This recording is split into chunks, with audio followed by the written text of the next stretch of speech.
আপনার বান্দা জুমা নামাজ আদায় করলাম, মেহেরবানি করে আপনি কবুল করে নিন। ইয়া রাব্বাল আলামিন, আমাদের সকলের জীবনের तमाम গুনাহগুলোকে maaf করে দিন। ইয়া রাব্বাল আলামিন, আমাদের মা বাবা, দাদা দাদি, নানা নানি, আত্মীয় স্বজন, প্রতিবেশী, পাড়া প্রতিবেশী तमाम মানুষগুলোকে আপনি maaf করে দিন। ইয়া রাব্বাল আলামিন, আমাদের মধ্য থেকে যাদের মা বাবা, দাদা দাদি, নানা নানি, আত্মীয় স্বজন অন্ধকার কবরস্থ হয়েছে, तमाम মানুষগুলোর কবরখানাকে জান্নাতুল ফিরদাউস নসিব করে দিন, জান্নাতের আলা মাকাম দান করে দিন।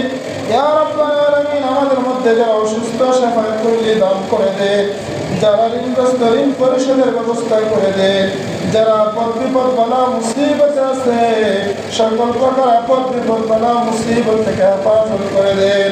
ইয়া রাব্বাল আলামিন, যারা অভাব অনটনে আছে অভাব অনটনগুলো দূর করে দিন, যার যেই সমস্যা আপনি সমাধান করে দিন।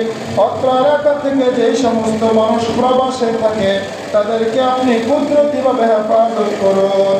ইয়া রাব্বাল আলামিন, সুস্থতার সাথে আফিয়ত দান করে দেন।